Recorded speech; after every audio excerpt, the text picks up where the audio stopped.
That VIP seat was merely the spark. What truly burned at the gala was a powerful couple's illusion that they could humiliate anyone without paying a price. They assumed I was just a modestly dressed woman at the wrong table. They had no idea I was the only thing standing between their company and $2.9 billion. By the time they realized their mistake, the future of their entire empire was already gone. I am Addison Bishop. I am 35 years old, and tonight I am wearing a charcoal silk dress and keeping my profile deliberately low. The grand ballroom of the Dallas Hotel is a cathedral of glass and forced laughter, hosting a tech infrastructure fundraising gala that smells overwhelmingly of roasted tenderloin and desperate networking. I stand near the edge of the room, holding a glass of sparkling water, letting the ambient noise wash over me. My dress is deliberately modest. It features a high neckline, tailored lines, and is completely devoid of any recognizable designer hardware. I wear no statement jewelry, only a simple watch. I came alone. There is no entourage trailing behind me, no assistants carrying my briefcase, and no public relations handlers whispering names into my ear. This is entirely by design.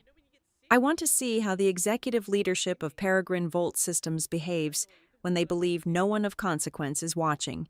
In the sterile, fluorescent-lit boardrooms of New York, they are perfectly polished.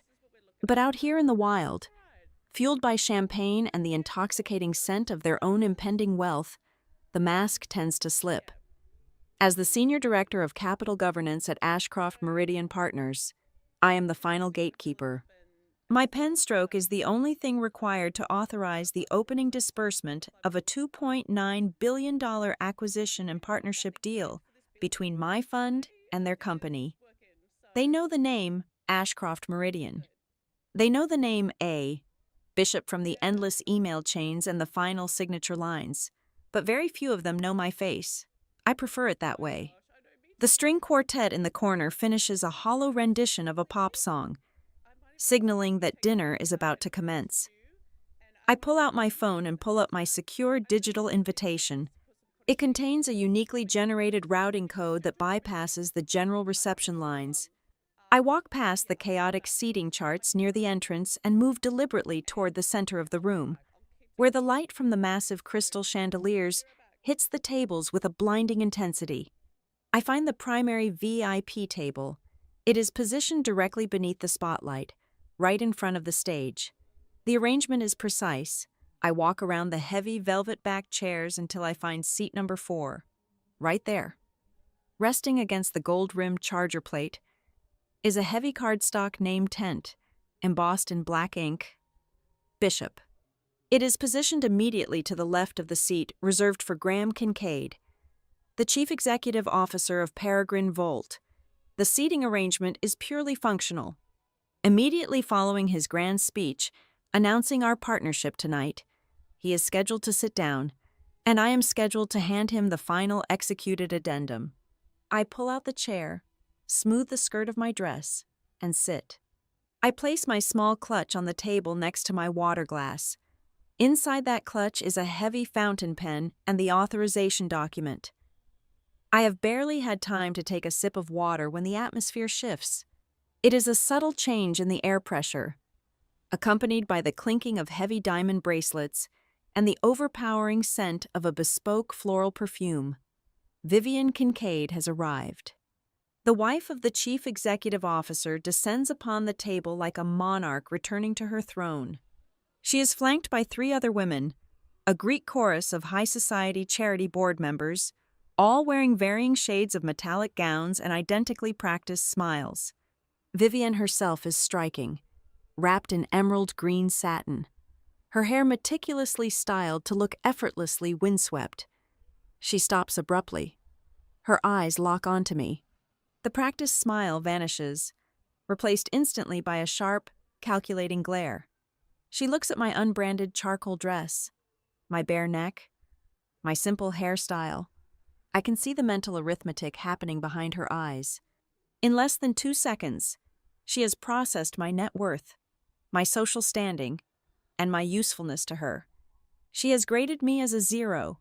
She has concluded that I am a nobody who has wandered into the wrong enclosure. Vivian leans forward slightly. Her voice, when she speaks, is perfectly modulated. It is sweet, melodic, and entirely toxic. "Excuse me," Vivian says, her tone loud enough to draw the attention of the surrounding guests. "I believe you have wandered into the wrong section, dear." I look up at her, keeping my expression entirely neutral. "I assure you, I am in the correct seat." Vivian lets out a short, breathy laugh that lacks any real amusement. She glances back at her friends, rolling her eyes as if sharing a joke with them. "This is the executive center table," she says, turning her attention back to me. "This specific seating area is strictly reserved for people who are truly important to the company and its future. There are overflow tables near the back doors. I'm sure someone there can help you find your actual place." It is a public execution, performed with a smile. She is not just asking me to move, she is establishing her territory and demonstrating her power to banish anyone she deems unworthy. "I checked my secure code before sitting down," I say, my voice steady, betraying no emotion. I gesture subtly toward the heavy cardstock resting beside my plate. "My name is right here."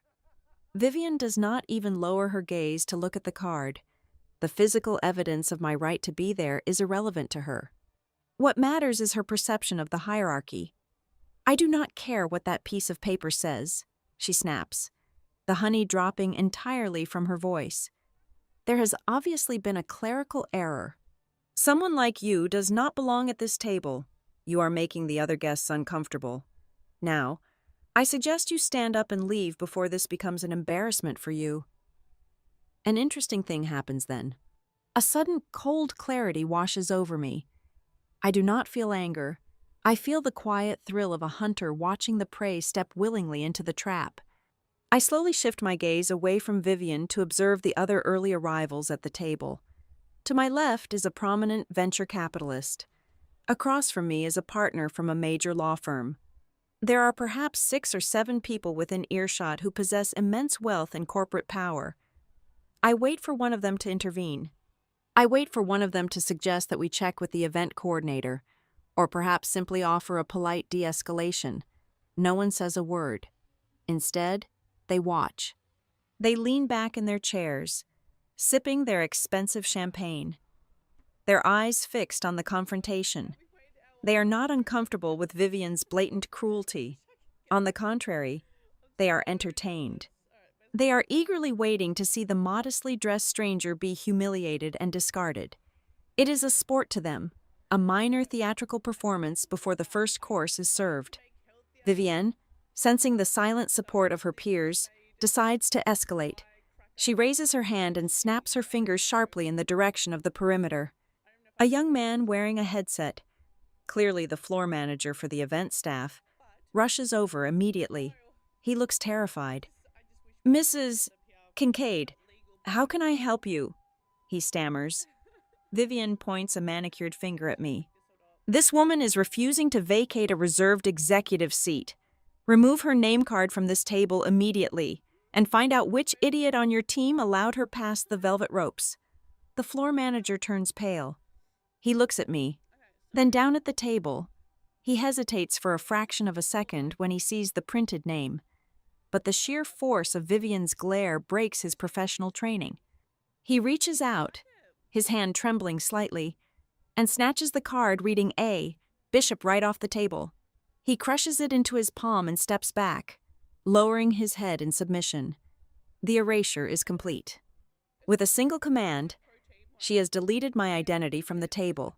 It is a fluid, practiced motion that tells me everything I need to know. This is not a momentary lapse in judgment. This is an entrenched behavioral pattern. Vivienne Kincaid is accustomed to rearranging the reality of Peregrine Volt systems to suit her personal whims, and the company machinery is trained to comply without question. "There," Vivian says, looking down at me with absolute triumph. "The mistake has been corrected. Now, leave." I remain seated and silent. I do not offer my title or reveal what is at stake. Instead, I rest my right hand lightly on the top of my clutch. The cool metal of the clasp bites into my palm.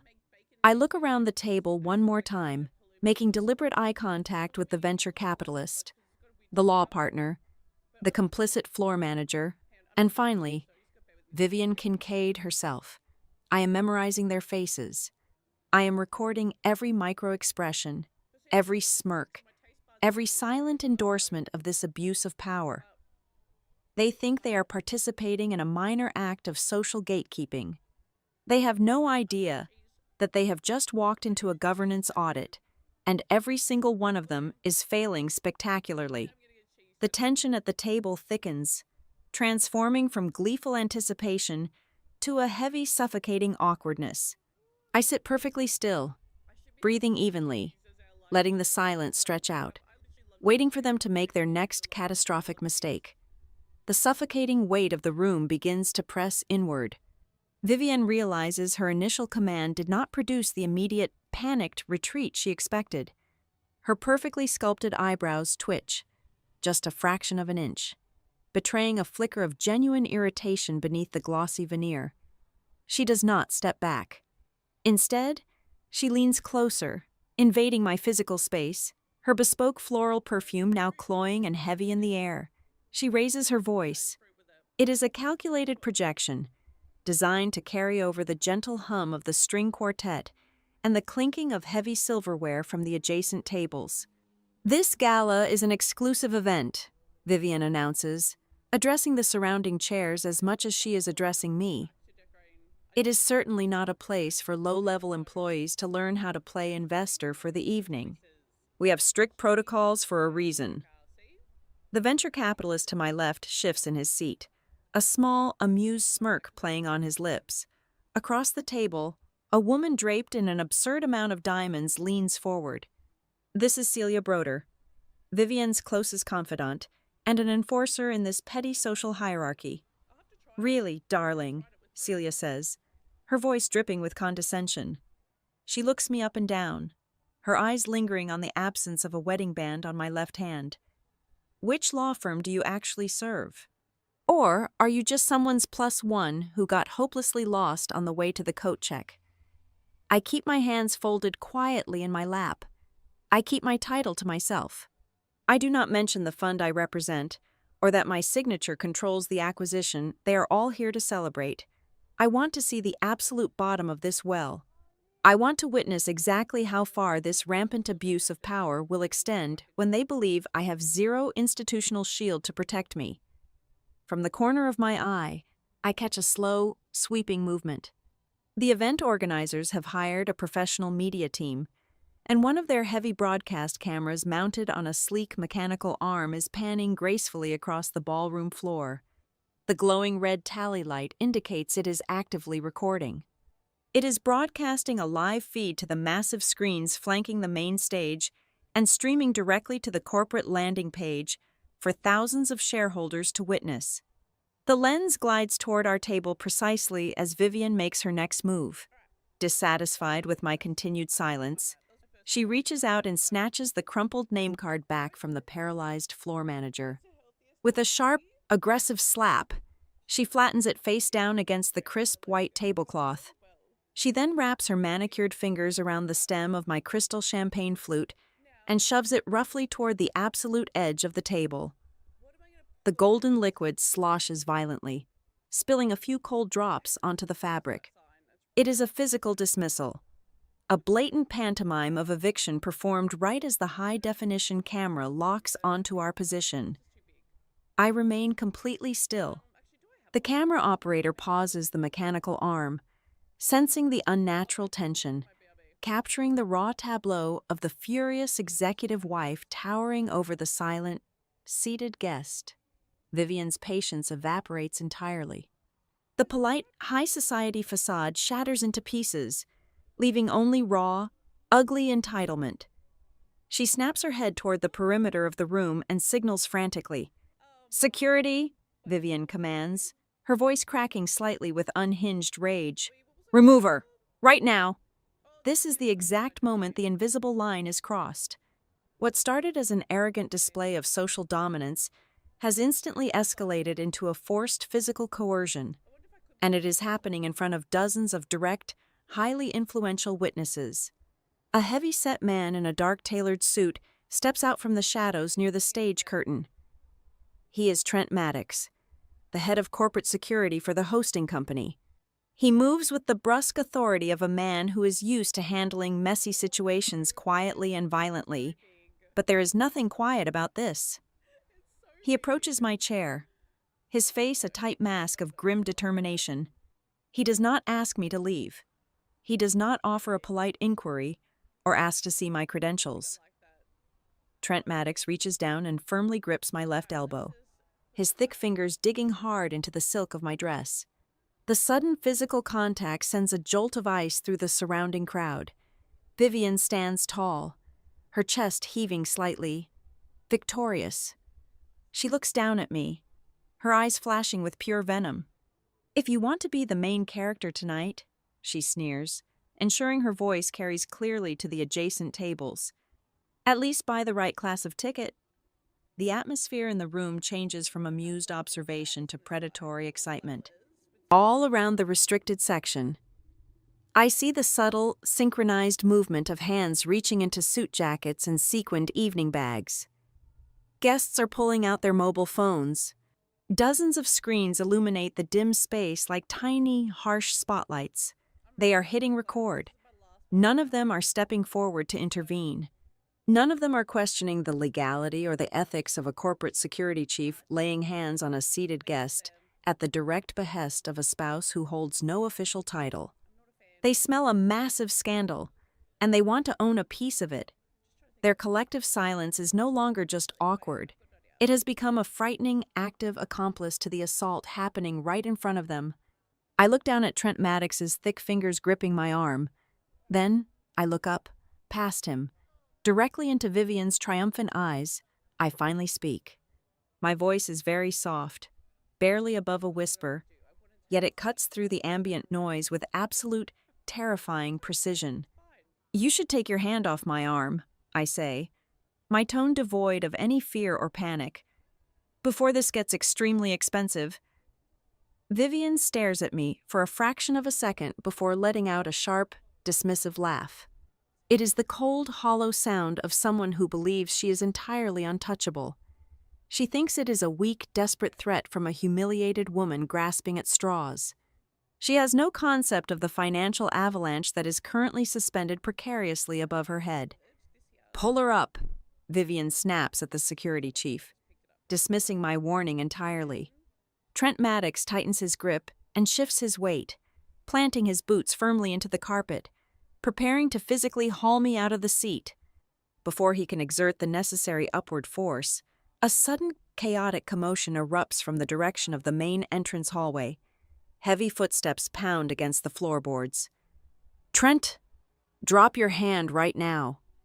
The voice is frantic, tearing through the polite hum of the ballroom like a blaring siren. I turn my head slightly to see Elliot Voss, the head of investor relations, sprinting toward our table. He is sweating profusely, his expensive tuxedo jacket flapping wildly around him. Right on his heels, moving with equal, desperate urgency, is Mara Ellison, the company's general counsel. They crash into the circle of onlookers, gasping for air.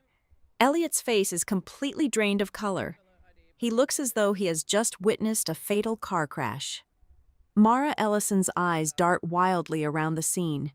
She looks at the live stream camera pointing directly at our table, then at the sea of glowing mobile phones recording the confrontation. She stares at Trent Maddox's heavy hand still gripping my elbow, and finally, her eyes lock onto the overturned name card resting next to my pushed champagne glass. Their expressions tell a story that Vivian is completely incapable of reading. The two executives are not looking at a petty social squabble. They are not looking at a minor seating misunderstanding. They are looking at the sudden, violent implosion of everything they have worked for over the past 36 months. Trent Maddox freezes instantly, deeply confused by the conflicting orders from his corporate superiors. He loosely drops his hand from my arm. stepping back as if the silk of my dress has suddenly caught fire. Vivian opens her mouth, her face twisting in indignation, preparing to demand why they are interrupting her public victory, but Elliot Voss holds up a shaking hand, silencing her before she can speak a single word. The sheer, unadulterated panic radiating from the two executives is so palpable that it sucks the remaining oxygen right out of the room. The phones keep recording. The live stream camera keeps rolling. And I remain exactly where I am, seated perfectly still in chair number 4, waiting for the devastating reality of the situation to finally crash down upon them. Release her arm right this second. The command rips out of Elliot Voss's throat, completely devoid of his usual polished investor relations cadence. It is a sound of raw, unadulterated panic. Trent Maddox recoils instantly. The corporate security chief steps backward, his thick hands shooting up to his chest, palms facing outward in a gesture of sudden surrender. He looks frantically between his direct superior and the furious woman standing across the table. Vivian's mouth opens, but no sound emerges. A deep, jagged crease forms between her perfectly sculpted eyebrows. In her tightly controlled universe, the staff always obeys her without hesitation. This sudden insubordination is a massive glitch in her reality. She looks at Elliot, expecting him to reinforce her authority, to apologize for the delay and assist in my removal. But Elliot is not looking at her. He is staring at me with the horrified expression of a man watching a lit match drop into a powder keg. Beside him, Mara Ellison ignores Vivian entirely. The general counsel's eyes are locked onto the white tablecloth. She stares at the rectangular indentation left by the heavy cardstock, then at the card itself, lying face down like a discarded playing card. Mara's gaze then snaps upward, tracing an invisible line from our seating position to the sleek black dome of the security camera mounted discreetly on the ceiling, and finally to the massive broadcasting rig still tracking our every movement from across the ballroom. I can see the exact second the legal implications detonate in her mind. Her skin turns the color of old parchment. This is not a fleeting social faux pas. It is a fully documented, time-stamped liability playing out in high definition. Before Vivian can find her voice to demand an explanation, the crowd of onlookers parts slightly. Graham Kincaid glides into the epicenter of the disaster. The chief executive officer of Peregrine Volt wears a perfectly tailored tuxedo and a warm, disarming smile. He has clearly been alerted to a disturbance on the floor, but assumes it is a trivial dispute over spilled wine, bruised egos, or perhaps an overzealous photographer. What seems to be the issue here? Graham asks smoothly, placing a proprietary, calming hand on his wife's waist. Let us not let a simple seating mix up ruin such a spectacular evening. I am sure we can find a suitable arrangement for everyone involved. He looks down at me, offering a practiced, condescending apology meant to pacify a subordinate or a confused vendor. Elliot steps directly between his billionaire boss and my chair. He does not whisper. He speaks with the terrifying clarity of a surgeon delivering a terminal diagnosis. Graham, Elliot says, his voice vibrating with a tension that makes the crystal glasses on the table rattle. This is Addison Bishop. She is the Senior Director of Capital Governance for Ashcroft Meridian Partners.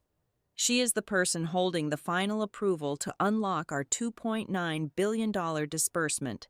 The silence that follows is absolute. It is a physical entity, heavy and suffocating, dropping over the restricted executive section like a lead blanket.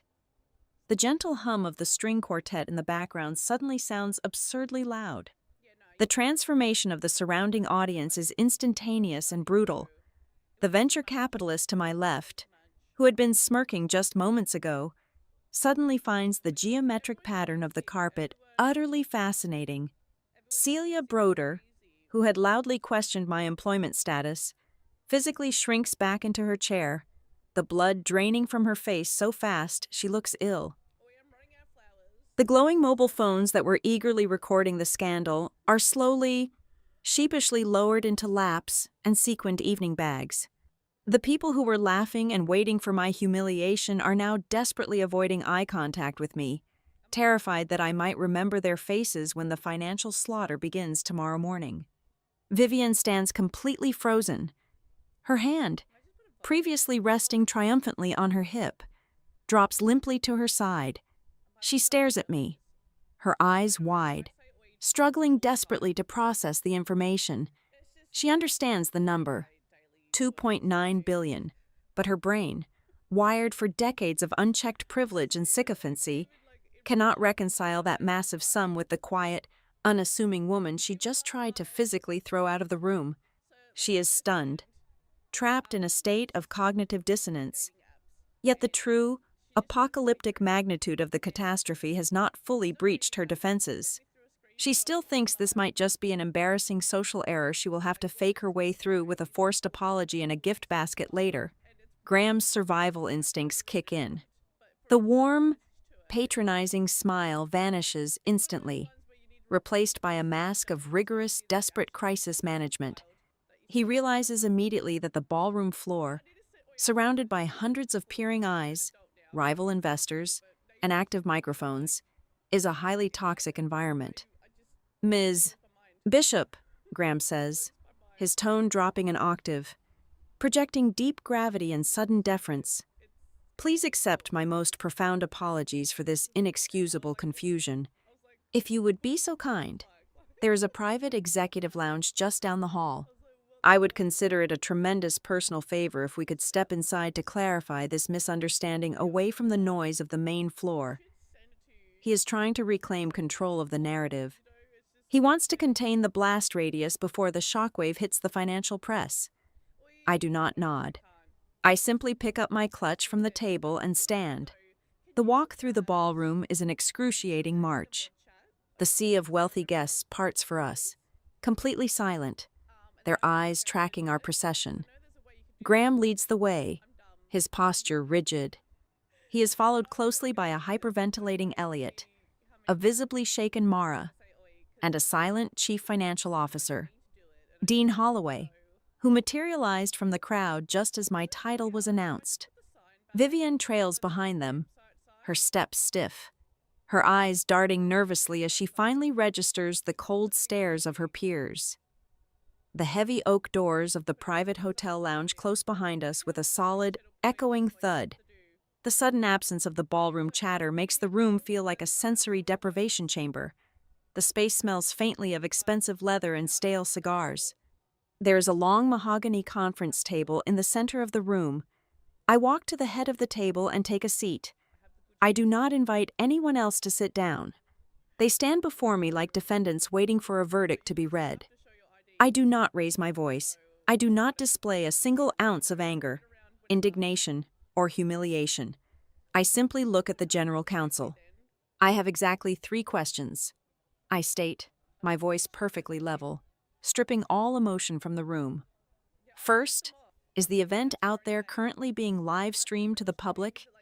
Second, do the overhead security cameras retain their footage on a secure corporate server? And third, did the security directive to physically remove me originate from an individual who holds absolutely no official executive role within this corporation?" Mara Ellison swallows hard. The sound is audible in the quiet room. She does not need to answer me.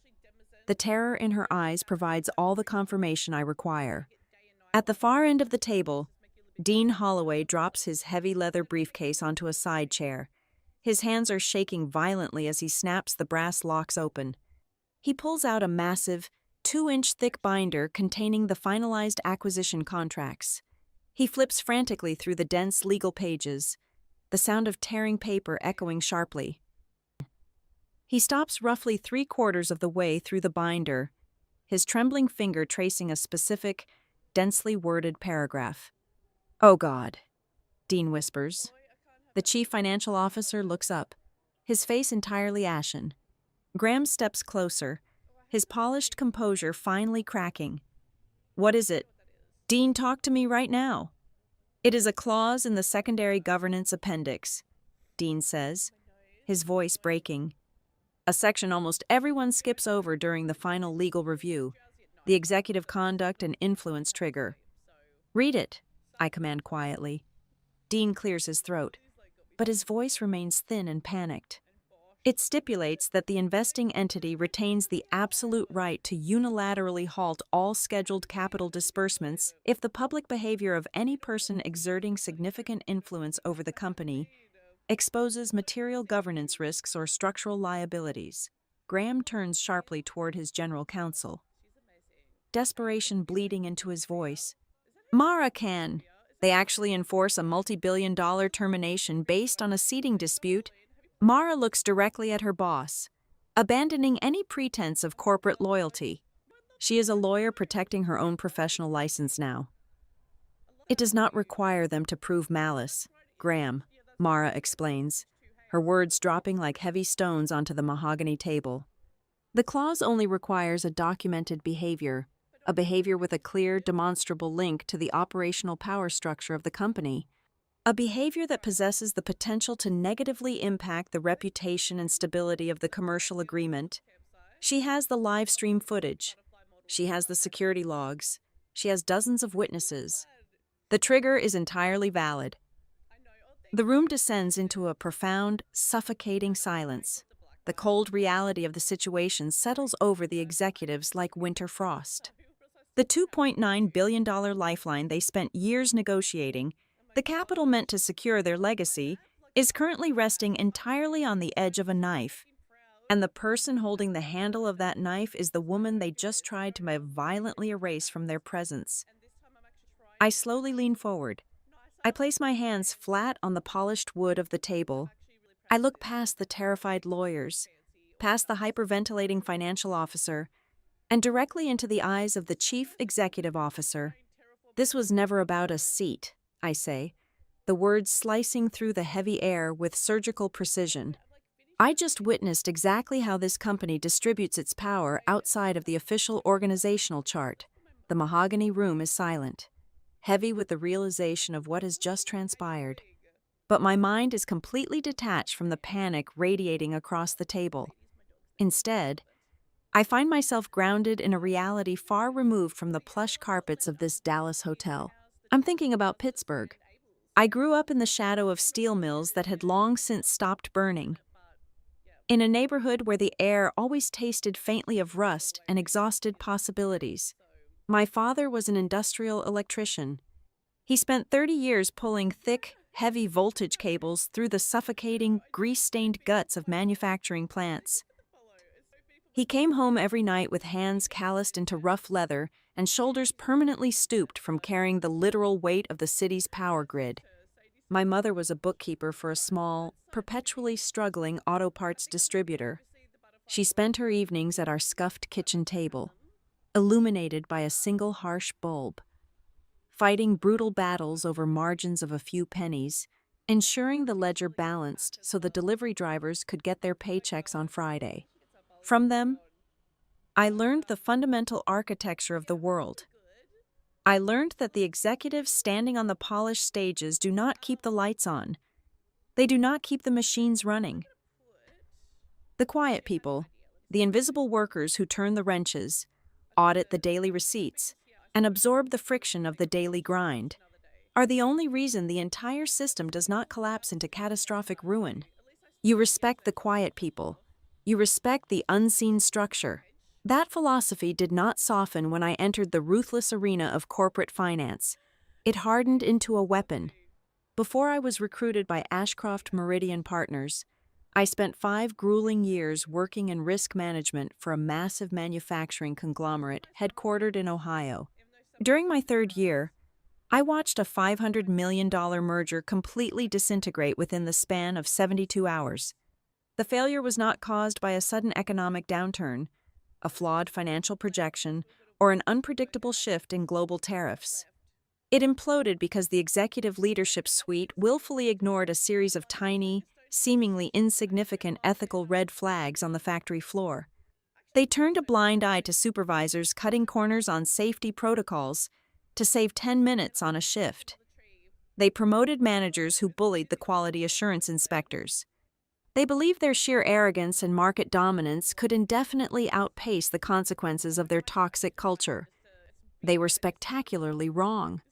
The entire foundation rotted from the inside out, and when the pressure of the merger was applied, the company shattered. I walked away from that wreckage with a cemented reputation. The financial sector quickly learned that Addison Bishop is entirely immune to the theater of wealth. I do not care about the glowing green numbers racing across the stock exchange ticker. I am completely unmoved by rehearsed keynote speeches delivered in grand ballrooms. Glowing profiles in prestigious business magazines mean absolutely nothing to me. Pyramids of expensive champagne and meticulously catered galas do not make my hand tremble when it is time to freeze a wire transfer. I evaluate the structural integrity of the people running the machine, not the paint job on the exterior. This core belief dictates everything about my professional existence, right down to my wardrobe. It is the exact reason I deliberately wear minimalist, unbranded clothing. It is the reason I leave my heavy, embossed corporate business cards locked in my desk drawer when I attend these functions. When you strip away the protective armor of a formidable job title and the recognizable markers of high net worth, you become a human mirror. Powerful people look at a plain dress, an unadorned neck, and a quiet demeanor, and they immediately drop their guard. They stop performing. They show you their true reflexes. They reveal the exact, unfiltered truth of who they are when they believe the person standing in front of them does not matter, cannot help them, and cannot hurt them. It is the most effective diagnostic tool in my arsenal. And that brings me to the woman standing outside this room, Vivian Kincaid. When she descended upon table number 4 tonight, it was not the first time her name had crossed my radar. During the grueling 8-month due diligence phase of this monumental acquisition, I personally combed through thousands of pages of internal communications, operational logs, and vendor agreements. Buried deep within the mundane footnotes of logistical emails, I found whispers. There were vague, carefully worded complaints from mid-level logistics managers regarding the chief executive officer's wife, making unapproved unilateral changes to catering and venue contracts. There were hushed, nervous email threads between the investor relations team about her aggressively dictating the guest lists for highly sensitive shareholder outreach seminars. There were subtle indications that she was leveraging her marital status to bypass standard compliance protocols. None of these isolated incidents constituted a hard, legally binding breach of fiduciary duty at the time. They were merely shadows on the wall. But in my line of work, small warning signs eventually become impossible to ignore. I marked every single one of those anomalies with a thick red pen. They pointed to a terrifying systemic reality. The boundary between the spouse of the executive and the actual operational center of power at Peregrine Volt Systems was dangerously porous. It suggested a shadow government operating entirely outside the purview of the board of directors. I did not fly halfway across the country to Dallas tonight to eat a catered dinner. I did not come to politely accept their hollow gratitude or to be feted as a conquering hero of finance. I came to inspect the final coat of polish on a very expensive machine before I authorized the irreversible release of the first massive tranche of capital. I needed to see, with my own eyes, if those terrifying shadows I found in the paperwork possessed a physical, undeniable form. Therefore, the sickening spectacle that just unfolded around that VIP seat was never about a personal insult. My ego is not tied to a piece of heavily embossed cardstock. I do not require validation from strangers wrapped in satin. For me, the public humiliation Vivian attempted to violently inflict was a blinding, unavoidable searchlight illuminating my exact worst-case scenario. Peregrine Volt Systems possesses a pristine, mathematically perfect corporate governance structure on paper. They have the right committees, the right diversity quotas, and the right compliance officers. But tonight proved that the paper is a lie. In reality, this multi-billion-dollar entity operates on a toxic, unregulated currency of unchecked ego, terrified compliance, and shadowy, backstage dictates.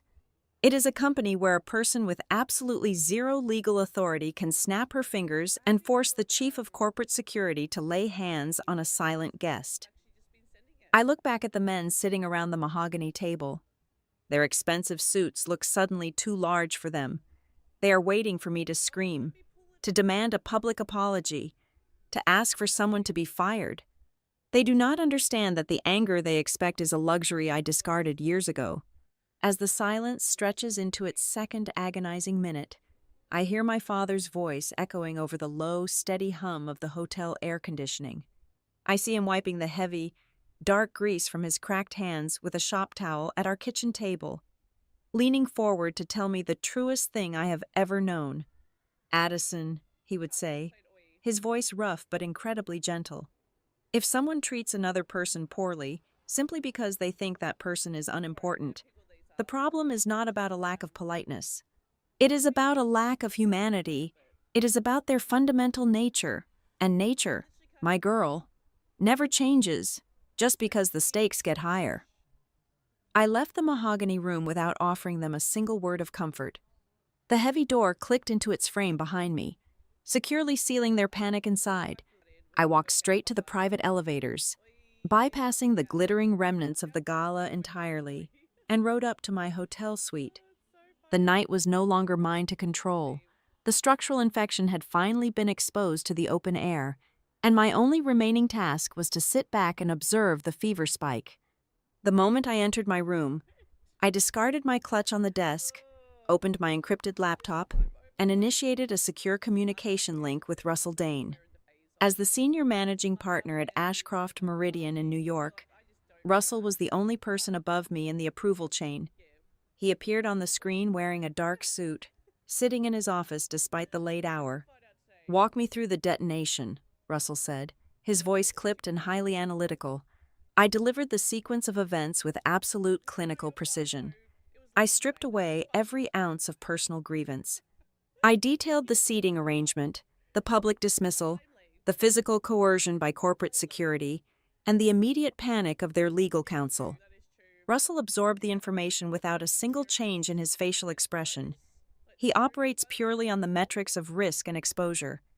"I need you to draft a comprehensive, completely neutral incident report," Russell instructed, leaning forward into the camera frame. "Ensure it is entirely devoid of emotional language. We are not making a decision based on a perceived social slight or a damaged ego. Ashcroft Meridian does not withdraw a $2.9 billion commitment because an executive spouse was rude to you. We pull the funding because the target company has just demonstrated a catastrophic failure in their governance architecture. Document the structural risk. Let them collapse under the weight of their own operational failures." While I sat in the quiet isolation of my suite, drafting the memorandum that would likely bring their empire to an end, the fallout was already ripping through Peregrine Volt systems from within. I did not need to be in the room to know exactly how their nightmare was unfolding. The corporate crisis playbook is always the same, and the resulting chaos is entirely predictable. Just 3 floors below me, Graham Kincaid had immediately summoned an emergency, off-cycle remote session with his entire board of directors. The digital feeds were undoubtedly filled with angry, terrified faces logging in from across the country. Simultaneously, Dean Holloway was locked in a separate room, sweating profusely over the syndicate agreements. Our $2.9 billion injection was the foundational anchor of the entire acquisition. Every other financial institution involved had based their participation entirely on Ashcroft Meridian's presence. The secondary banks viewed our rigorous due diligence as their ultimate safety net. Now, that net was actively unraveling. Dean's mobile phone was undoubtedly vibrating off the table. The syndicate partners were already sending frantic messages, demanding immediate updates.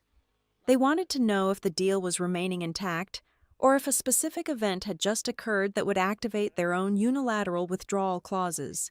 They could smell the smoke, and they were sprinting for the exits. But the most devastating blow of the night did not come from the banks. It came from their own legal department.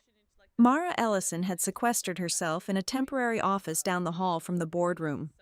She had successfully demanded the raw, unedited footage from the broadcasting team hired for the gala. She sat in the dark, watching the high-definition recording over and over again.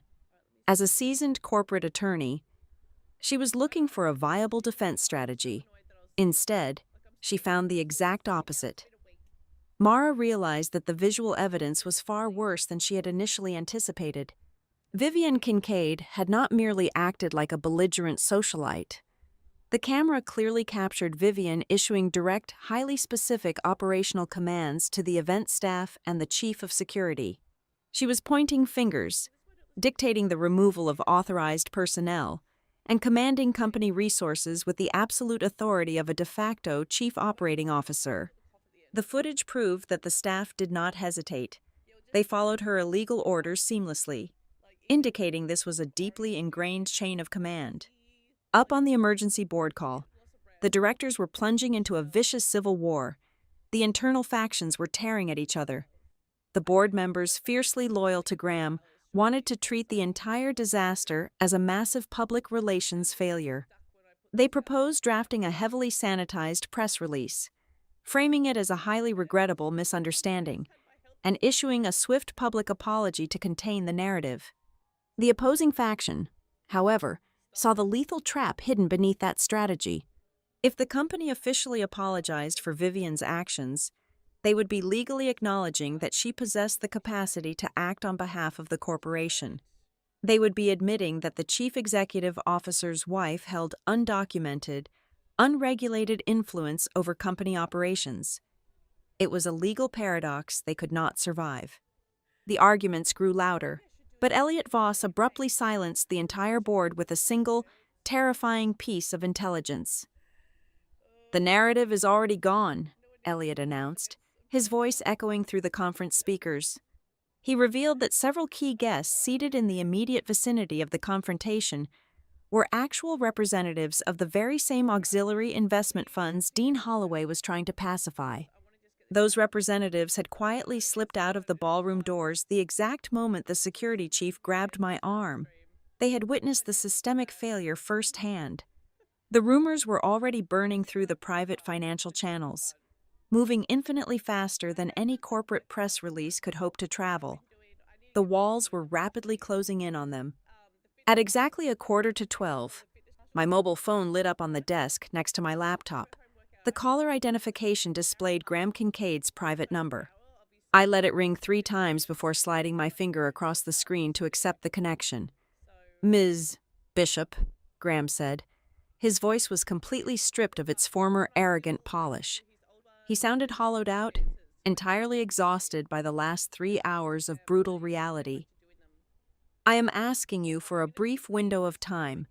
Give us 48 hours before you file your formal recommendation to your investment committee.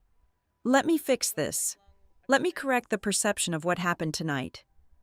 I looked out the window of my suite, staring at the endless streams of headlights moving along the Dallas highways in the dark. "Perception is not the problem here, Graham," I replied, my tone maintaining the required emotional neutrality. "The undeniable recorded evidence is the problem. You cannot correct a structural rot by simply changing the lighting in the room." I terminated the call without waiting for a rebuttal. Downstairs, as the emergency board meeting dragged on in a state of paralyzing indecision, Mara Ellison received a notification on her personal device. It was a text message sent through an encrypted application, originating from an anonymous, untraceable number. Given the extreme security protocols of the board, she knew immediately it had to be from one of the directors currently sitting on the active video call. Mara opened the message. It contained a single, chilling sentence. "If you are looking at tonight and thinking this is a brand new problem, then you have not been paying enough attention to this company." That single message changed the entire trajectory of the night for the legal team. It was the confirmation of every shadow I had tracked during the due diligence process. As the clock pushed past 2 in the morning, nobody inside the executive ranks of Peregrine Volt Systems was talking about the empty chair at table number 4 anymore. The initial shock of the social insult had completely evaporated. It had been replaced by a much larger, infinitely more terrifying question that threatened to consume them all. If an individual who holds absolutely no official title, no fiduciary duty, and no legal accountability can casually command company security in front of the world's most powerful investors, then how many other critical, multi-million-dollar decisions have already been secretly compromised by that exact same invisible hand? The foundation was cracking, and the collapse was now inevitable. The sun had not yet breached the Dallas skyline when my encrypted laptop chimed with a priority notification. It was exactly 5:15 in the morning. Hours before the New York markets would open and the financial world would begin to react to the whispers bleeding out from the Gala. I sat at the glass desk in my hotel suite, a cup of untouched black coffee growing cold beside my hand. I opened my secure inbox. Sitting at the very top of the queue was an email from a heavily masked, anonymous routing address. The sender had bypassed several standard corporate firewalls to reach me directly. There was no body text in the message. There was no greeting and no signature. The subject line contained only 4 words. "She always does this." Attached to the phantom email was a single, densely compressed data file. In my profession, anonymous tips are a daily hazard. They are usually the desperate, fabricated pleas of disgruntled former employees or the clumsy sabotage attempts of rival firms. You never trust them implicitly, but you never ignore them, either. I ran the file through Ashcroft Meridian's primary threat detection protocol. When the system returned a clean scan, I extracted the contents. My screen instantly populated with dozens of high-resolution images, formatted documents, and exported communication logs. It was a meticulously curated digital graveyard of Peregrine Volt Systems' internal operations over the past 36 months. I leaned closer to the monitor, the harsh blue light reflecting off my eyes. I began to open the files one by one, peeling back the polished exterior of the company to expose the rot underneath. The first cluster of documents contained internal email screenshots and vendor invoices related to high-level corporate functions. I cross-referenced the dates and event names. These were not charity dinners or holiday parties. These were crucial strategic negotiation summits, investor relation retreats, and closed-door product demonstrations. The emails revealed a horrifying pattern. Vivienne Kincaid, operating entirely outside the official corporate hierarchy, was routinely intercepting the guest lists and seating charts for these critical events. She was not offering suggestions. She was issuing mandates. I read threads where she unilaterally struck the names of essential supply chain partners from invite lists simply because she found them personally abrasive. In other instances, she forcefully inserted her own preferred social contacts, people with absolutely no relevance to the tech infrastructure sector, into highly sensitive negotiation tables. I opened another folder labeled strictly with the name of the security chief. Here, the true depth of the shadow governance was laid bare. There was an exported chain of encrypted text messages between Trent Maddox and a private administrative assistant who worked exclusively for the Kincaid family office, an entity legally separate from the publicly traded corporation. The messages spanned 2 years. They proved conclusively that during public corporate appearances, the head of Peregrine Volt's security apparatus did not receive his primary instructions from the corporate event operations center. He received real-time, direct orders from Vivienne through her personal staff. He was acting as her private enforcer, utilizing company payroll and corporate authority to police her personal social borders. I did not immediately accept this treasure trove of corporate treason as absolute fact. Evidence that arrives perfectly packaged in the middle of the night requires brutal, unforgiving scrutiny. At 10 minutes past 6 in the morning, I initiated a secure video conference with the head of digital forensics at Ashcroft Meridian in New York. I just forwarded a data packet to your secure server. I told him the moment his tired face appeared on my screen, I need an immediate microscopic authentication. Strip the metadata, trace the routing pathways, cross-reference the event dates in these screenshots with the publicly filed corporate calendars, Verify the invoice numbers against the general ledger we hold in the due diligence vault. I need to know if this data is manufactured or if it is real. Give me exactly 90 minutes, he replied, already typing furiously on his end. I spent that hour and a half pacing the length of my suite, turning the implications over in my mind. If these documents were authentic, the entire paradigm of the crisis shifted violently. The abhorrent display at the VIP table was no longer a spontaneous, isolated outburst of arrogance. It was the physical manifestation of an entrenched, long-standing, unofficial power model.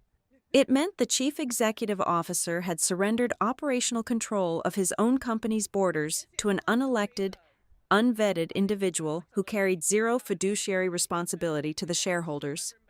At 7:45, my laptop chimed again. The forensics director reappeared. The preliminary results are solid, he reported, his tone deadpan and serious. The metadata on the screenshots aligns perfectly with the server timestamps. The email headers match the internal routing architecture of their corporate network.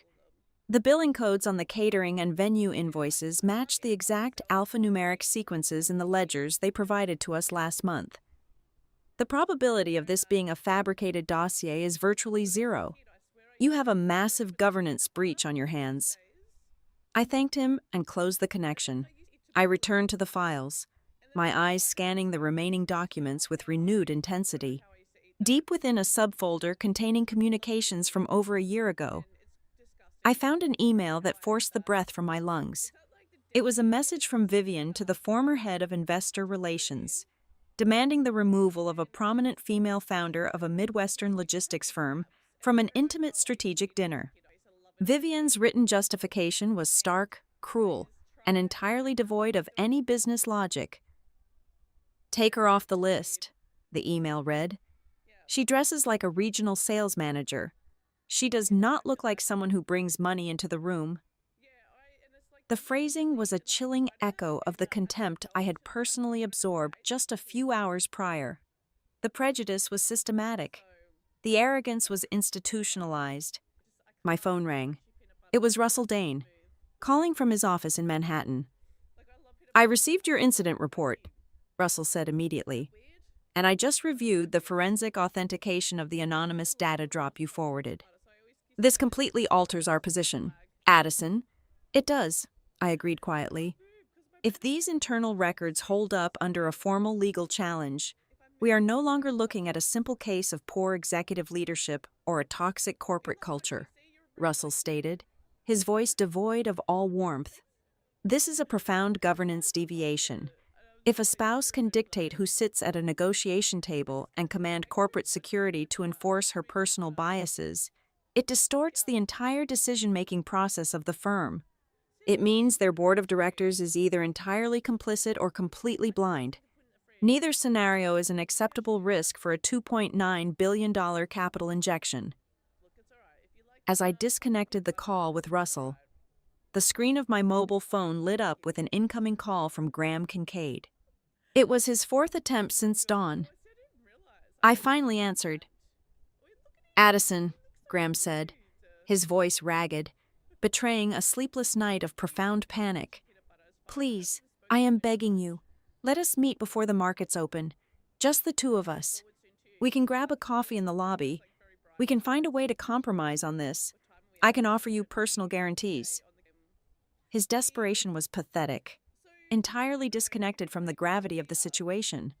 He still thought he could charm his way out of a structural collapse with a quiet, off-the-record conversation. "I will not meet you for coffee, Graham," I replied, my voice as hard and cold as polished granite. "And there will be no private compromises. If you wish to speak with me, you will arrange a formal conference room, you will bring your general counsel, and I will have Ashcroft's legal team present on a secure line. Furthermore, there will be a certified stenographer present to create an official binding transcript of every word spoken. If you agree to those exact terms, I will see you at 9 o'clock. If not, my final recommendation goes to the investment committee in exactly 2 hours." There was a long, agonizing pause on the other end of the line. The heavy silence was the sound of a powerful man realizing he had absolutely no leverage left. "I understand," Graham finally whispered, his voice cracking. 9 o'clock. I ended the call and tossed the phone onto the bed. I turned my attention back to my laptop screen one last time. I opened the high-definition video file that Mara Ellison had inadvertently secured for me the night before. I hit play. I watched the silent, recorded footage of Vivian Kincaid approaching the table. I watched her perfectly styled hair shift as she leaned down. I watched her manicured hand reach out, snatch my heavy cardstock name tent, and forcefully slam it face down onto the white linen. Sitting alone in the quiet hotel room, I finally understood the most bitter, cynical truth of the entire ordeal. People like Vivian and Graham never believe they are exposing their true, ugly nature to the world. They operate with reckless impunity because they have spent decades surrounded by cowards. They had grown entirely accustomed to a reality where no one ever possessed the power, or the absolute, unyielding nerve, to look them in the eye and call their behavior exactly what it was, until last night.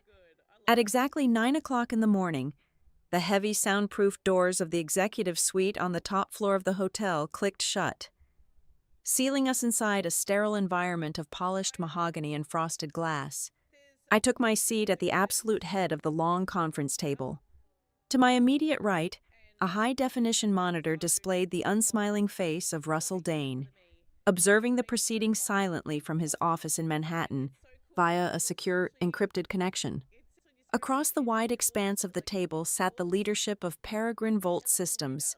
Graham Kincaid sat rigidly in the center, flanked by his chief financial officer, Dean Holloway, and his general counsel, Mara Ellison. There was a glaring, highly intentional absence in the room.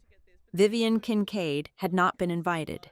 We did not request her presence, and we explicitly barred her from the premises for the duration of the negotiation.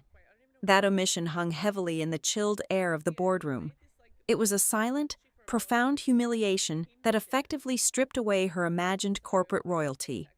Without the protective bubble of her husband's staff and the glittering backdrop of a ballroom, she was entirely irrelevant to the actual mechanisms of power. In the corner of the room, a certified legal stenographer sat with her hands hovering perfectly still over her machine, ready to capture every single syllable spoken. Graham cleared his throat, adjusting the cuffs of his tailored suit. He had clearly spent the brutal hours since dawn rehearsing this exact monologue with high-priced crisis management consultants. "Addison, Russell," Graham began, his tone a masterclass in calibrated, expensive contrition. He leaned forward, attempting to project an aura of reasonable transparency. "I want to open this dialogue by directly addressing the unfortunate optical incident that occurred yesterday evening. It was an unacceptable lapse in our standard hospitality protocols, and I offer you my most sincere apologies." He did not use the word assault. He did not use the word humiliation. He specifically chose the phrase optical incident. It was a calculated attempt to frame the disaster as a mere misunderstanding of visual context, rather than a fundamental breach of ethics. I did not nod. I did not offer a polite smile of acceptance. I simply stared at him, my expression entirely blank, letting the silence stretch out and force him to keep talking. Graham quickly filled the void, launching into a deeply rehearsed speech. For 5 uninterrupted minutes, he painted a grand, sweeping picture of the immense pressures surrounding this $2.9 billion merger. He spoke passionately about the relentless media scrutiny, the thousands of dedicated employees relying on this capital injection, and the critical importance of their technology to the national infrastructure grid. He was desperately trying to bury a lethal governance crisis beneath a heavy mountain of corporate nobility and shared economic goals. When he finally ran out of breath and stopped speaking, the room fell into a suffocating quiet. The only sound was the soft, rhythmic tapping of the stenographer typing out his excuses. I waited another 10 seconds before responding. I kept my voice perfectly level, devoid of any warmth or anger. "Graham, I deeply appreciate your dedication to the broader macroeconomic impact of your firm," I said, leaning back slightly in my leather chair. However, Ashcroft Meridian is not here today to debate the future of global infrastructure. I have one single, foundational question that requires a direct answer. Who truly had the authority to control that room last night? Dean Holloway jumped in immediately, eager to execute their secondary defense strategy. The financial officer's face was flushed, and he spoke too quickly. It was a catastrophic logistical cascade failure, Ms. Bishop, Dean argued, gesturing nervously with his hands. Our external event coordination vendor received conflicting, outdated floor plans. Mrs. Kincaid simply reacted poorly to what she genuinely believed was a massive seating error by the hotel staff. It was a tragic breakdown in vendor communication. It was absolutely nothing more than that. I reached into my leather portfolio resting on the table. I slowly extracted a single, printed sheet of paper and slid it precisely across the smooth glass surface toward their side of the table.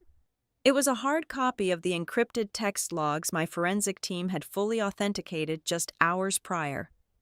That is a fascinating narrative, Dean, I replied, watching the color drain from his face as he looked down at the document. Because this specific transcript is a direct communication log between your chief of corporate security and the private Kincaid family office. It clearly demonstrates that the directive to aggressively alter the guest list and the explicit order to physically remove me from the premises bypassed your external vendor entirely. The command originated directly from Vivian's personal staff. She did not react to a mistake. She engineered the environment. Mara Ellison stared at the piece of paper as if it were coated in poison. As the general counsel, she was now completely trapped in a legal nightmare. She realized in that exact moment that she could no longer aggressively defend the corporation while simultaneously pretending this shadow governance model had not existed for years. Her eyes flicked sharply toward Graham, delivering a silent, desperate warning that their carefully constructed firewall had just collapsed into dust. Graham swallowed hard, the muscles in his jaw ticking. His rehearsed, executive polish was rapidly fracturing under the pressure. He abruptly pivoted to his final contingency plan, attempting to buy his way out of the corner. We are fully prepared to offer you a comprehensive confidence restoration package, Graham stated, his voice tight. Effective immediately. I will personally terminate the head of corporate security. We will completely restructure our internal event management protocols to ensure strict, walled-off corporate oversight. We will mandate aggressive quarterly audits of all public-facing engagements, and those audits will report directly to an independent board committee. And, of course, I will secure a private, legally binding written apology from my wife. It was a desperate, transparent attempt to patch a gaping hole in a ship's hull with a piece of tape. You are offering to change the locks on the doors after the house has already burned to the ground, I said, my words slicing through the air like a scalpel. Firing a loyal security guard who was simply following an established chain of command and writing a new protocol manual is a cosmetic, surface-level correction. It does absolutely nothing to address the core pathology of this executive suite. Graham slammed his hand flat against the mahogany table. It was a sudden, jarring loss of emotional control that echoed sharply in the confined space. She holds absolutely no official power, Graham snapped, his voice rising in anger and sheer desperation. The air in the room instantly turned to ice. Mara Ellison visibly flinched. The seasoned attorney shot her chief executive officer a look of pure, unadulterated terror. Because as a legal professional, she understood the catastrophic, unforced error he had just committed on the official record. Graham had just loudly stated an absolute, verifiable falsehood in front of a major institutional investor and a certified court reporter. It was a statement that directly contradicted the mountain of internal communications, invoices, and security logs they both knew currently resided on their own corporate servers. He had just lied to save his pride. I held Mara's panicked gaze for a long, heavy moment before turning my attention back to the man sitting in the center of the table. I let the silence stretch until Graham realized the magnitude of the mistake he had just made. "I am not pulling the capital commitment today," I finally stated. The collective, ragged exhale from the three executives across the table was audible. For a fraction of a second, relief washed over their faces. "But," I continued, instantly crushing their momentary salvation, "I am definitively suspending the initial disbursement. Not one single dollar moves from our accounts to yours. Before I make my final, irreversible recommendation to the investment committee in New York, I require a total, unfiltered data production. I want every single internal record related to event directives over the past 36 months. I want the complete, unredacted network access logs for all family members of the executive suite. And I want a comprehensive, audited list of any corporate decision that bears the digital footprint of an individual operating entirely outside the official organizational chart." The meeting concluded without handshakes. We did not exchange pleasantries. No one had won the morning. Graham stood up slowly and buttoned his expensive suit jacket. His face was pale and drawn, but behind his exhausted eyes, I could see a fragile, pathetic sliver of hope, because I had not killed the deal right there in the room. He still believed he had time to maneuver.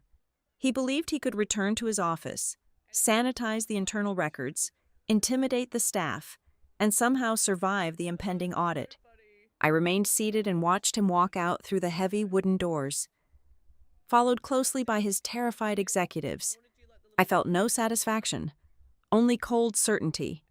I knew that his desperate, consuming need to maintain absolute control over his crumbling empire was precisely the weapon I needed. His lingering hope was going to be the exact thing that caused them to make their final, fatal mistake. By early afternoon, the digital grid of the Peregrine Volt emergency board meeting had devolved into an absolute bloodbath. I was not in that room, nor was I dialed into the secure server, but I did not need to be. The mechanics of corporate panic are universally predictable. Once the protective illusion of control shatters, the executives stop defending the company and start defending themselves. They were no longer arguing about the severity of the crisis. That debate had died the moment I suspended the initial capital disbursement. The only topic remaining on the virtual table was deciding exactly whose career had to be publicly sacrificed to keep the merger alive. One faction, comprised of the older, institutional directors, demanded an immediate surgical amputation. They wanted a formal, legally binding resolution completely banning Vivian from stepping foot on company property or attending any sponsored corporate function for the rest of her natural life. They argued it was the only way to demonstrate to Ashcroft Meridian that the board still possessed a spine. The opposing faction, terrified of the massive block of voting shares controlled by the Kincaid Family Trust, vehemently pushed back.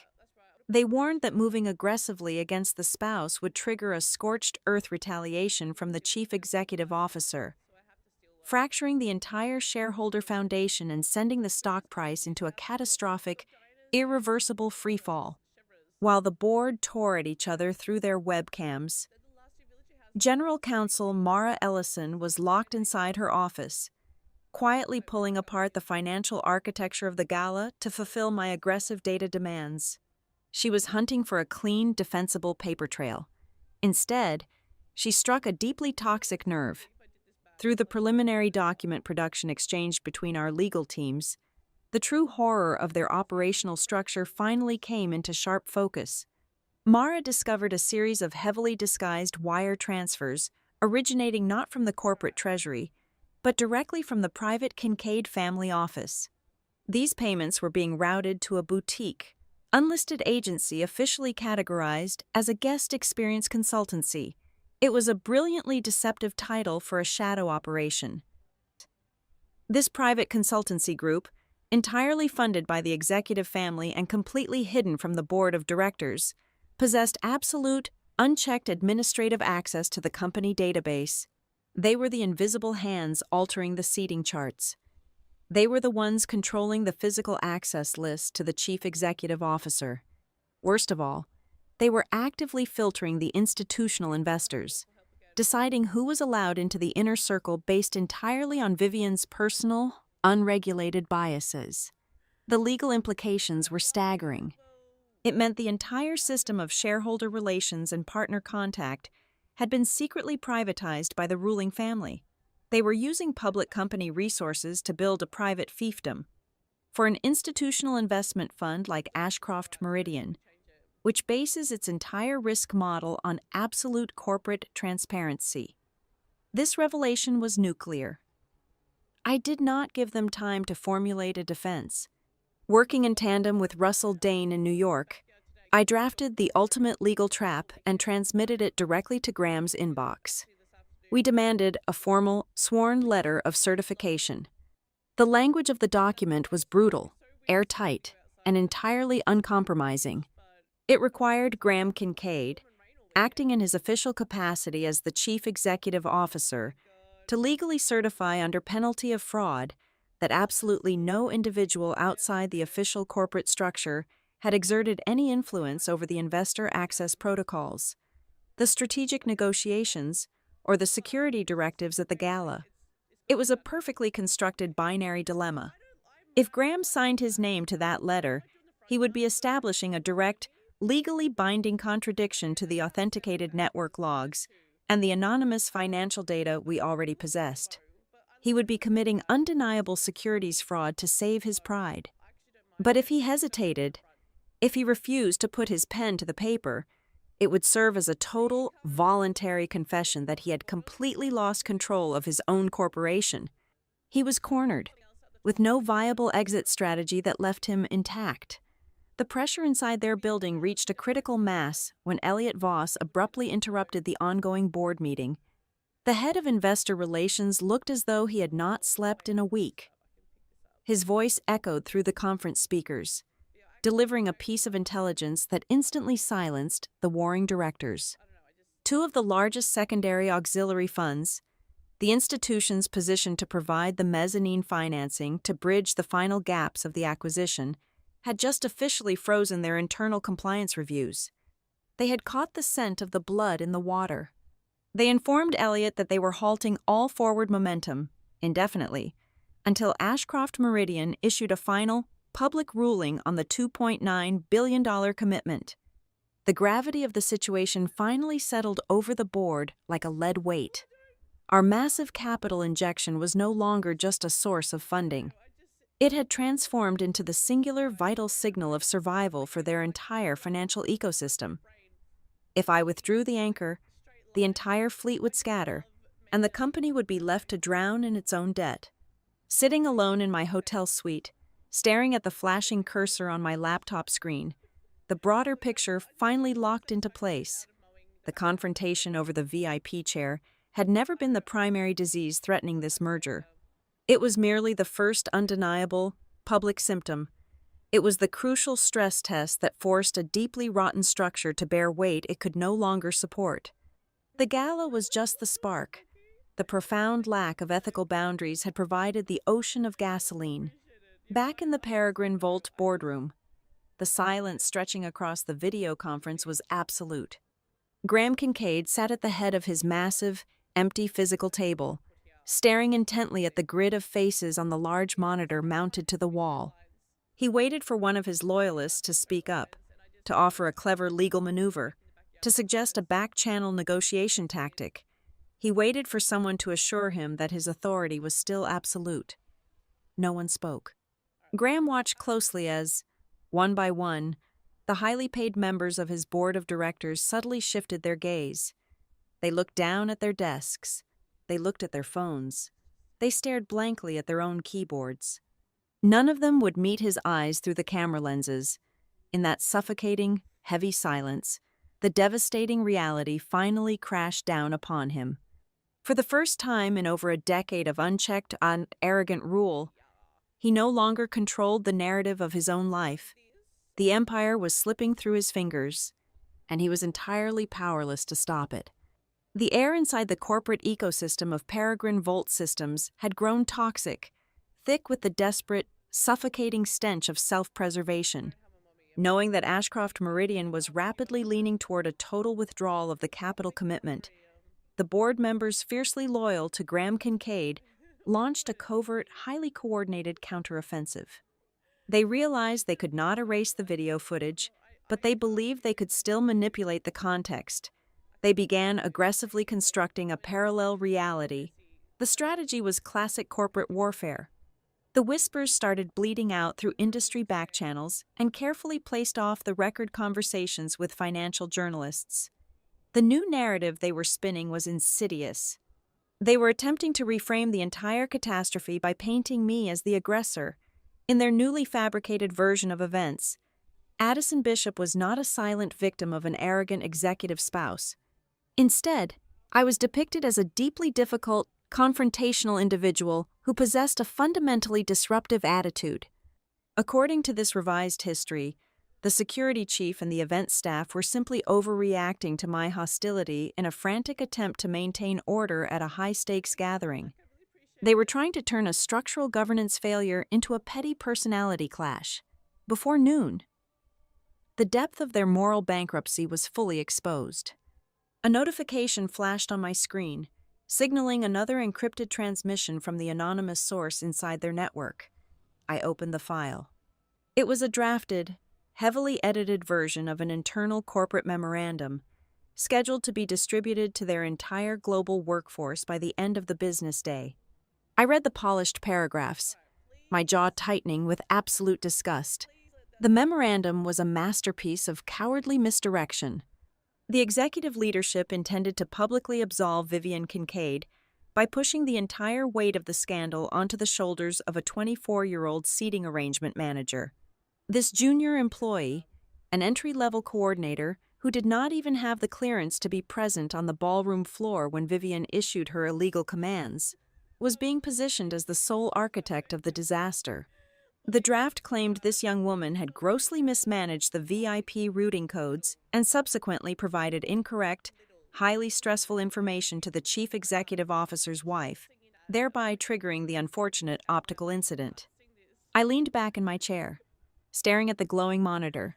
They had learned absolutely nothing. Faced with the imminent destruction of a $2.9 billion merger, their instinct was not to repair the shattered foundation of their leadership.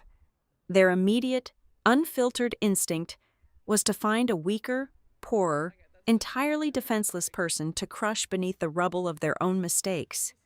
It was the exact same pathology Vivian had displayed at the banquet table, scaled up to a corporate level.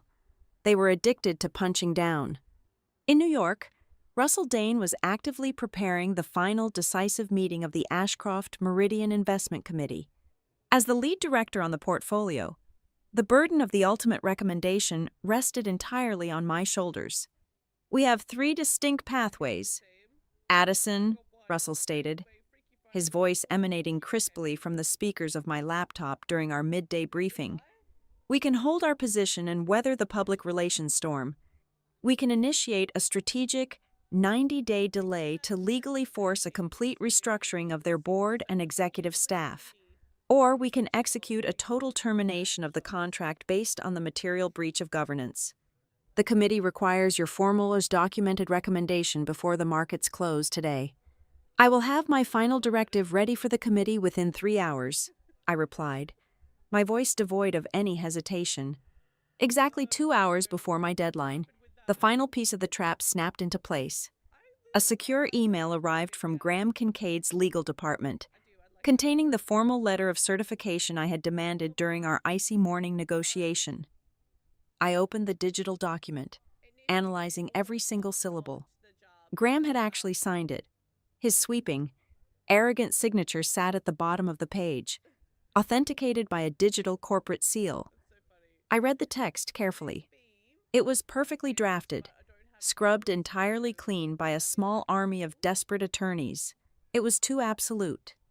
The language was aggressively definitive, designed to completely overwrite the reality of the footage and the leaked invoices.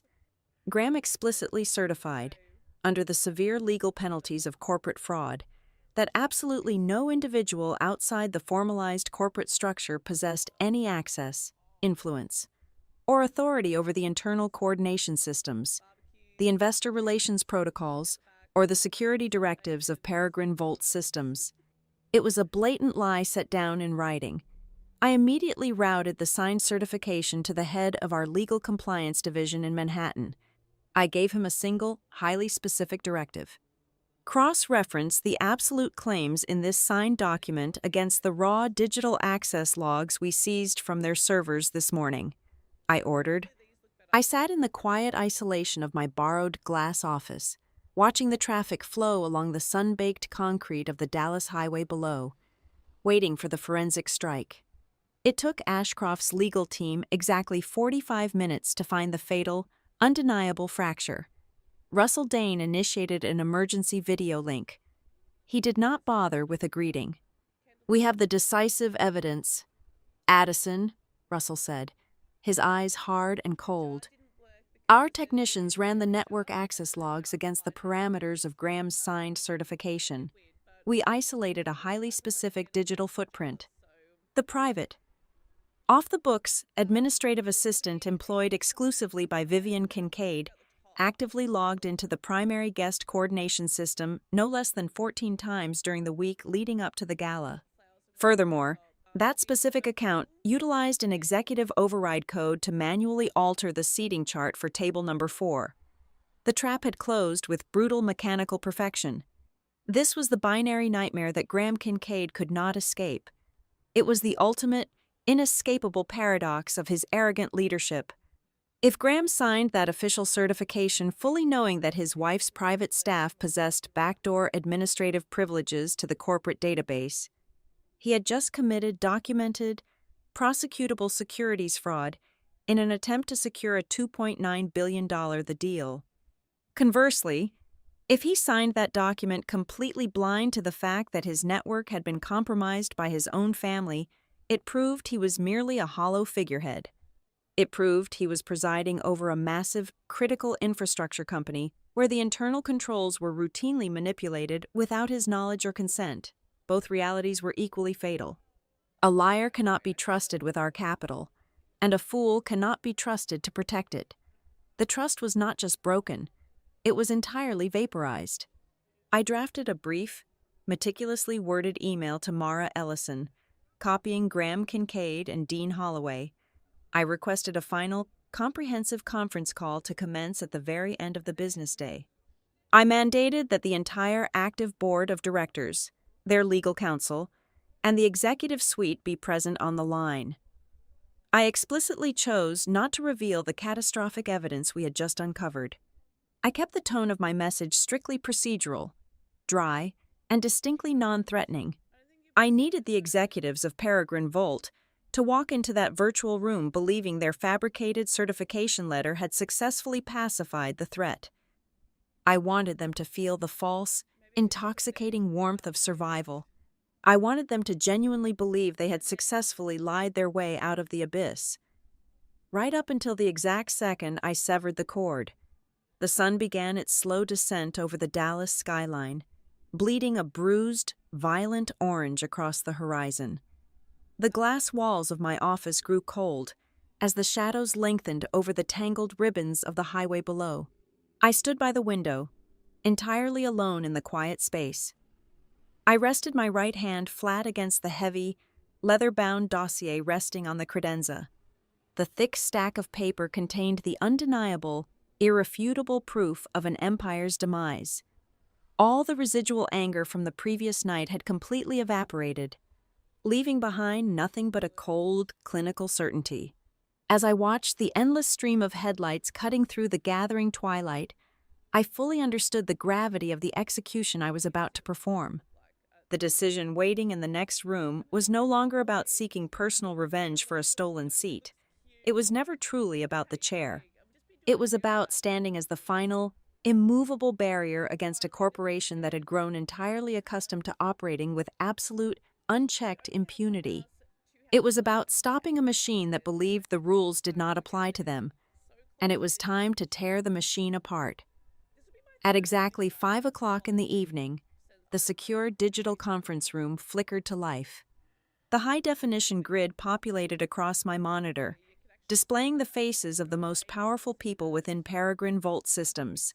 Alongside the legal and executive architecture of Ashcroft Meridian, This was the final arena. I sat completely still in my glass-walled office, flanked digitally by Russell Dane and our senior legal compliance team from New York. On the opposing side of the connection, Graham Kincaid sat at the head of his physical boardroom table. To his right sat his general counsel, Mara Ellison, and his chief financial officer, Dean Holloway. Arrayed around them in smaller digital squares were the 12 active members of his board of directors. The atmosphere transmitting through the audio feed was incredibly brittle, vibrating with an unspoken collective terror. Graham took a deep breath, attempting to project the commanding presence of a man who still possessed leverage. His face was pale, his eyes slightly hollowed out from a sleepless night of frantic, back-channel maneuvering. "I want to thank everyone for assembling on such short notice," Graham began, his voice a masterclass in forced, synthetic calm. He looked directly into his camera, attempting to establish dominance over the virtual room. "Over the past 24 hours, our executive team has taken decisive, comprehensive action to address the highly regrettable social misunderstanding that occurred last night. We have entirely restructured our event protocols and isolated the operational failures.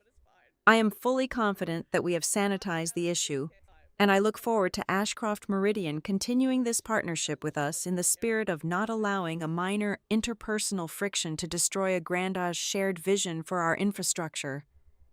He finished his opening statement and muted his microphone. He sat back, waiting for me to accept his fabricated olive branch. I did not immediately respond. I let his hollow words hang in the dead air for a long, agonizing moment. I looked at the grid of faces, watching the board members shift uncomfortably under the silence. When I finally spoke, my voice was entirely devoid of emotion. It was the clinical tone of an auditor reading a final verdict. "Graham," I stated, leaning forward slightly so my face filled their primary monitor, "we are not here to discuss a social misunderstanding. We are here to discuss a systemic, fatal breach of governance. I am going to present 3 layers of established evidence to this committee. I suggest you listen very carefully, because each layer is significantly heavier than the last." Graham's forced smile instantly evaporated. "Layer 1, I continued, seamlessly sharing a frozen frame of the high-definition Gala footage to the main screen. "This visual record definitively proves that Vivian Kincaid issued direct forceful operational commands to your chief of security, and your corporate infrastructure complied without hesitation. It was not a lapse in hospitality. It was a demonstration of an active, extrajudicial chain of command." I did not wait for them to mount a defense. I immediately pushed the second exhibit to their screens. "Layer 2, I said, displaying the authenticated internal logs, venue invoices, and encrypted messages. These internal records, fully authenticated by our digital forensics division this morning, confirm that last night was not an isolated emotional outburst. This documentation proves a multi-year pattern wherein the Kincaid family office has consistently overridden official corporate protocols, manipulated strategic investor access, and utilized company resources to enforce personal biases. You have been operating a shadow governance model directly under the noses of your board of directors." A sharp collective intake of breath echoed through the audio feed from several of the board members. They were staring at the irrefutable proof of their own blindness, but I was not finished. "And finally, layer 3, I concluded, pulling up the pristine, digitally signed letter Graham had sent me just hours prior. I placed it side by side with the raw network access logs we had cross-referenced. This morning, Graham Kincaid legally certified, under penalty of fraud, that absolutely no individual outside the formal corporate structure possessed any access to your coordination systems. However, these corresponding digital footprints prove that private staff entirely unaffiliated with Peregrine Volt utilized executive override codes to alter the master database 14 times this week alone." In the lower right quadrant of my screen, Mara Ellison stopped moving entirely. The general counsel stared at the damning contradiction displayed before her. She did not argue. She did not attempt to interject with a legal technicality. She simply closed her eyes for a single, heavy second. Exactly like someone who had just heard the heavy steel tumblers of a final lock snap shut.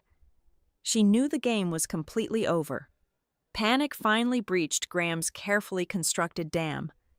His eyes widened, darting between the irrefutable evidence on the screen and the horrified faces of his directors.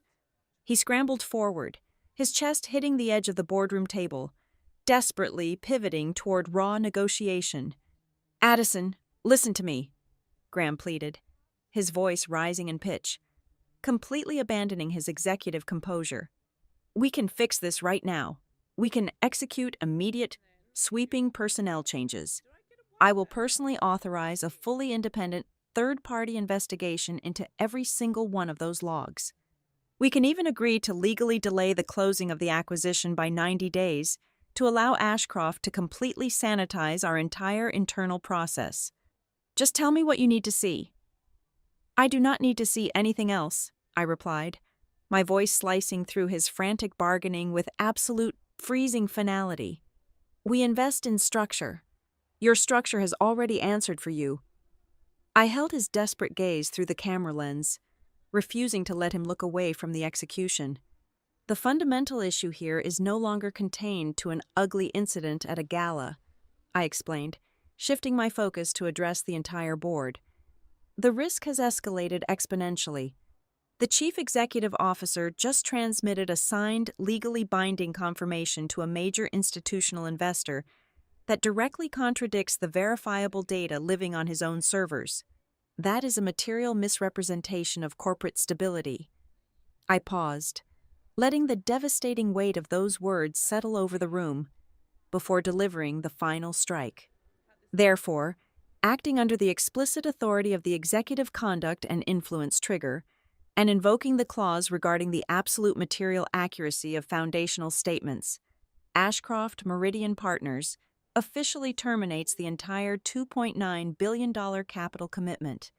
This termination is absolute, non-negotiable, and effective immediately." The ensuing silence was absolute zero. It was a cold so profound it felt as though the digital connection itself had frozen over. Dean Holloway's face turned the color of wet ash. The chief financial officer understood the catastrophic math instantly. Without our anchor capital, the secondary syndicate banks would immediately trigger their own withdrawal clauses.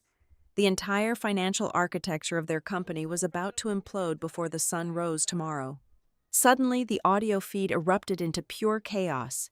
Several board members began shouting over each other, their voices overlapping in a cacophony of terror, furious accusations, and desperate demands for legal counsel. But in the center of the storm, Graham Kincaid remained entirely silent. He sat paralyzed in his leather chair, his mouth slightly open, staring blankly at the monitor.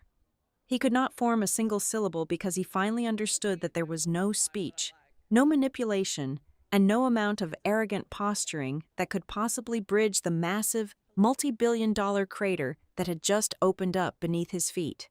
I reached forward and severed the connection. The screen went instantly black. By the time the markets opened the following morning, the news had already spread across the global financial wires. The language used by the press was incredibly dry, sterile, and heavily sanitized. The headlines simply stated that a major institutional investor had unexpectedly withdrawn from a massive acquisition due to undisclosed governance concerns. Not a single financial bulletin mentioned the charity gala. No reporter wrote a single word about a missing name card or a spilled glass of champagne. But within the quiet, ruthless corridors of high finance, absolutely everyone knew the truth. They knew that a single VIP chair had successfully exposed an entire corporate empire that was fundamentally designed to operate on nothing but unchecked arrogance. I left the glass office very late that evening. The floor was completely empty, the lights dimmed to a low, conservative hum. I did not pour a glass of celebratory scotch. I did not feel the need to call anyone to gloat. I simply packed my laptop into my leather bag, turned my back to the Dallas skyline, and walked out to the elevators without ever looking back at the monitors. Because the truest lesson of this industry is that a monumental deal does not actually die at the exact moment the money is legally pulled away. The deal dies the very second that powerful people genuinely believe they possess the right to publicly humiliate a complete stranger, and then still have the audacity to demand that the market blindly trust their capacity for self-control. Thank you so much for listening to this story. Please let me know where you are tuning in from in the comments below, so we can connect and share our thoughts. If you enjoyed this, please subscribe to the Boss Revenge Stories channel, like this video, and support us by hitting the hype button so this story can reach even more people.